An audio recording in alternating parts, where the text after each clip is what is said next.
Hello friends आपण स्वागत करछि जस्ट टिप्स चैनल को एवं बहुत सारा हमर दर्शक जे मते मेसेज करथिले कोन ना जे गाय रो गोबर को नेकी किमी गोटे प्रॉफिटेबल बिजनेस करि हबो भाई से विषय आपण टिके कहंतु हमकु आ तो आज से विषय को नै जायछि काउडंग बिजनेस आईडिया एवं कम टंका भितरे से गाय रो गोबर को नेकी किमिते मासु का लक्षाधिक टंका इनकम करि परिबा चलंत हम से विषय आज आलोचना करिबा तो हमर आज टॉपिक होउछि कोन ना काउडंग बिजनेस बिजनेस एवं यही बिजनेस टी केते कम टका भीतर आरंभ करि हबो किमिति से बिजनेस को हम करिबा तार मार्केट कैपेसिटी किमिति कोन अछि मार्केट के चाहिदा किमिति कोन अछि हम सही विषय रे म आज आपन मान को भल्ली की बुझे की कहिबी तो गाय काउडंग बिजनेस कहले कोन है ना गाय रो गोबर आपन जानि परथे गाय रो गोबर आज कल बहुत प्रकार जिनिस सब तयारी होउची एवं गाई गोबरटा आपको लोकल एरिया रे बहुत कम पैसा भीतर मिल जाए जदि आप गाँव में रोचंती तो बहुत सारा एमती गाँवली लोक अच्छा जो गाई रखी अधिक क्षीर बेपार कर गोबर गोबर कौन कर फिंगी दौरान वेस्टेज हिसाब से फिंगी दौरान आप चाहिए से सहित कथबार्ता करके जो गाई गोबर को 2 टंका किनी पारे एवं ये 2 टंका आप खर्च करके मासक आप 1 लाख पर्यंत कमे भी पारे सेटा ना आगे हमें बुझीबा ए गाय गोबर को हमें को प्रकार बिजनेस करि परिबा तो हमर फास्ट तो गाय गोबर को हमें हमर गोकास्ट गोकास्ट करि परिबा सेकंड कोन होची ना गमला गमला हमें बिजनेस करि परिबा तीन लो होची धूपकाठी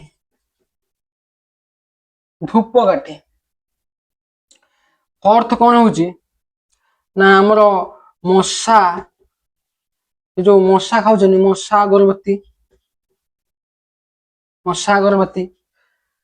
5 नंबर आपण कोन करिए विभिन्न प्रकार मूर्ति मध्य गाय गोबर को तयारी करि पारे ठाकुर मूर्ति षष्ठ आउची कोन ना दीप हम 6 प्रकार बिजनेस हाँ सप्तम मध्य गोटे भल एवं बहुत प्रॉफिटेबल बिजनेस अछि सेटा हो हमर जिया खत जिया खतर चाहिदा बर्तमान मार्केट में बहुत अधिक बहुत बड़ बड़ कंपनी जिया खत तैयारी करके मासक मास कोटी कोटी टंका मध्ये इनकम करछंती तो हमें फास्ट एवं बहुत कम टंका भितर या भितर को बिजनेस आपण करि परिबे मु आपन से विषय रे कहूची फास्ट आपण चाहिले ए गोकास्ट तैयारी करि पारे ए गोकास्ट तैयारी करिया पय आपण कोन करिया पड़े ना गोकास्ट मशीन आउची जोटा को आपन को 25 रु 20 रु 30 हजार भितर आपन मिल जिवो 25,000 सेमी ऑटोमेटिक अच्छी मैनुअल अच्छी फुल ऑटोमेटिक मध्य अच्छी फुल ऑटोमेटिक यदि आप गोकास्ट मशीन किनिबे सेटा आपन को 50,000 भलिया पड़ियो यदि आप मैनुअल मशीन किनचंती तने आपन काटा 10,000 रु 25,000 भीतर पड़ियो यदि आप सेमी ऑटोमेटिक किनचंती आपन 25 रु 50,000 भीतर पड़ियो एवं ए मशीन आपन कोठी किने आपन तो चिंता करले भाई तो कहि देला कि मशीन एति के टका पड़े मशीन किनिबा को तो आप मेसीन को सब इंडिया मार्ट रू आप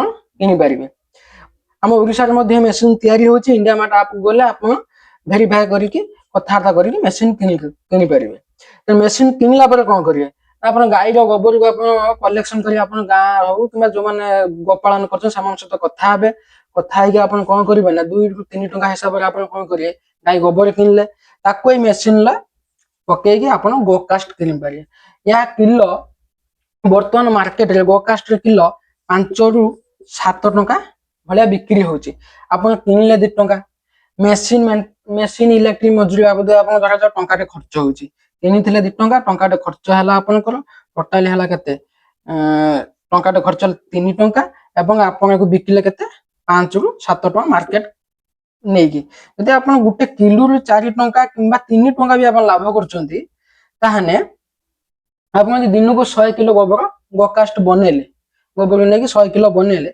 पर डे आप 300 टका लेखा बाहर केवल गोटे प्रडक्ट मासक आपंकर 9,000 टका केवल गोटे गोकास्ट काढ़ी पारे जदि आप बहुत कथबार्ता कर मार्केट ये करि पाइले गवर्नमेंट रो बहुत स्कीम अछि मते जो सब दाह पई गोकास्ट यूज करा होची आपण सेठी यदि कथबार्ता करि पाइले तो आपन को 9,000 90,000 भी आपन पहुंचाई पारिबो ଆଉ ଥାର୍ଡ ହଉଛି ଗମଲା ମେକିଂ। ଗମଲା କଣ ଆପଣ ଦେଖିପାରୁଥିବେ ବର୍ତ୍ତମାନ ମାନେ ସବୁ ଯୋଉ ନର୍ସରୀ ମାନଙ୍କରେ ମାନେ ଗୋବର ତିଆରି ସବୁ ଗମଲା ହଉଛି, ସବୁ ଚାରା ଗୁଡାକ ଯୋଉଟା ଲଗା ହଉଛି। ଯୋଉ ପ୍ଲାଷ୍ଟିକ ଆଗରୁ ପ୍ଲାଷ୍ଟିକ ୟୁଜ ହଉଥିଲା, ଏବେ ଆମର ମାନେ ଗାଈର ଗୋବରରେ ଗମଲା ତିଆରି ହଉଛି। ଏ ଗମଲା ତିଆରି କରିବା ପାଇଁ ଆପଣଙ୍କର ଗମଲା ମେକିଂ ମେସିନ ଦରକାର।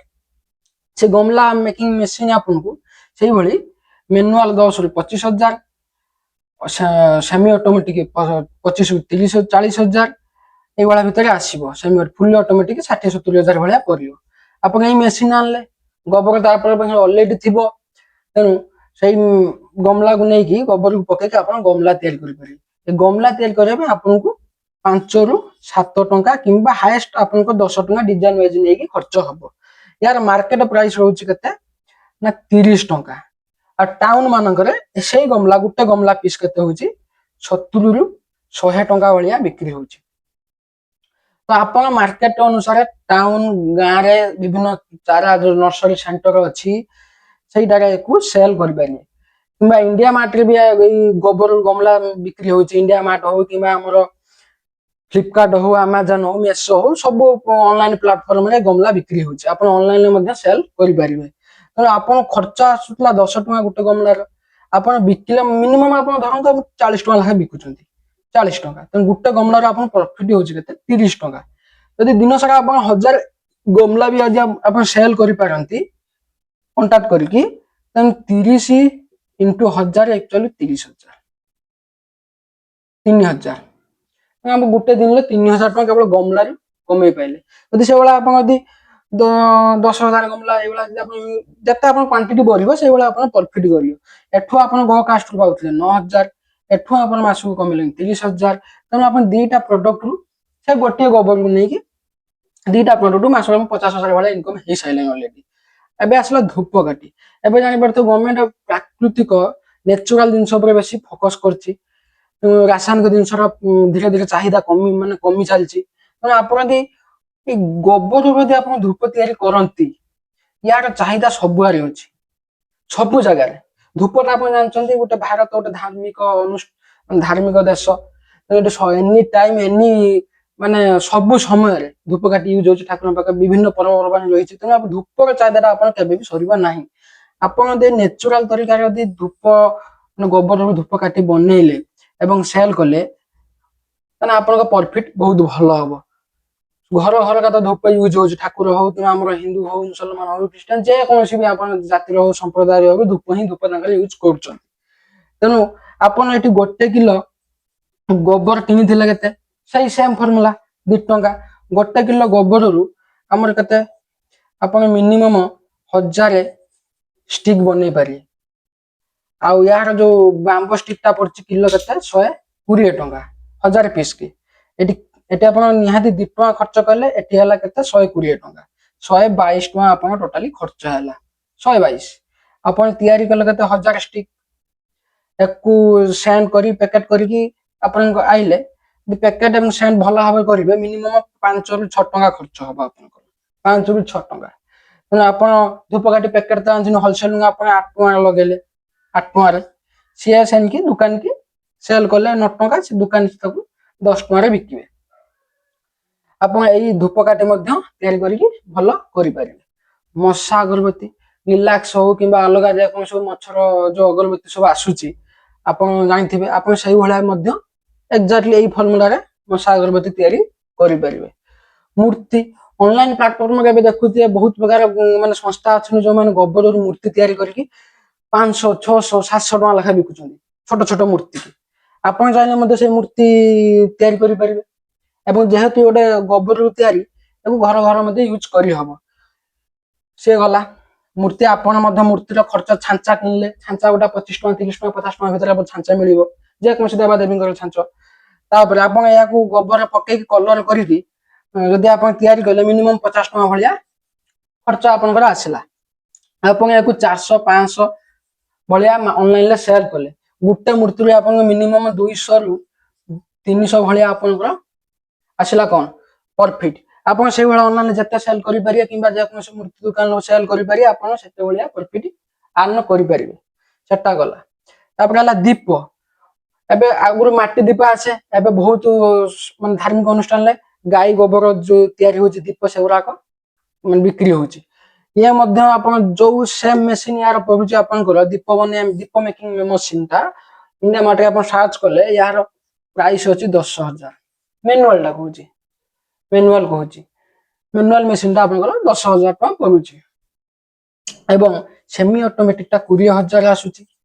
ଏବଂ ଏହାର ଯୋଉ ରହିଲା ଯୋଉ ଫୁଲି ଅଟୋମେଟିକ ଟା 35,000 ଆସୁଛି। ଇଣ୍ଡିଆ ମାର୍ଟରେ ଆପଣ ସର୍ଚ୍ଚ କରି ଦେଖିପାରିବେ। ଆପଣ ଚାହିଁଲେ କଣ କରିପାରିବେ ନା, ଏଇ ମ୍ୟାନୁଆଲ ମେସିନ କିଣିଲେ ଆପଣଙ୍କ ପ୍ରଡକ୍ସନ ଅଧିକ ହବ। ଗୋଟେ କିଲୋ ମାନେ ଗୋଟେ କିଲୋ ଗୋବରରୁ ଆପଣ ମିନିମମ୍ 20-30 ପ୍ରକାର 30ଟା ଖଣ୍ଡୁରୁ ଆପଣ ଦୀପ ବନେଇ ପାରିବେ।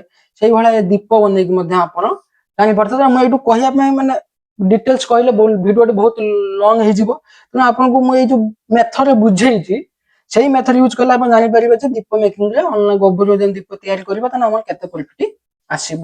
ମିନିମମ୍ ତ ଆପଣ 30,000-40,000 ଭଳିଆ ଦୀପରୁ ହିଁ କରିପାରିବେ। ଜିଆ ଖତ, ଏଇ ଯୋଉ ବିଜନେସ ଟା କହିଲେ ଏଇଟା ବର୍ତ୍ତମାନ ବହୁତ ବଡ ବଡ କମ୍ପାନୀ ମାନେ କଣ କରୁଛନ୍ତି ନା ଏଇ ବିଜନେସ ଟାକୁ କରୁଛନ୍ତି। ସେଇଥିପାଇଁ ଏଟାକୁ ମୁଁ ହାଇଲାଇଟ କନି।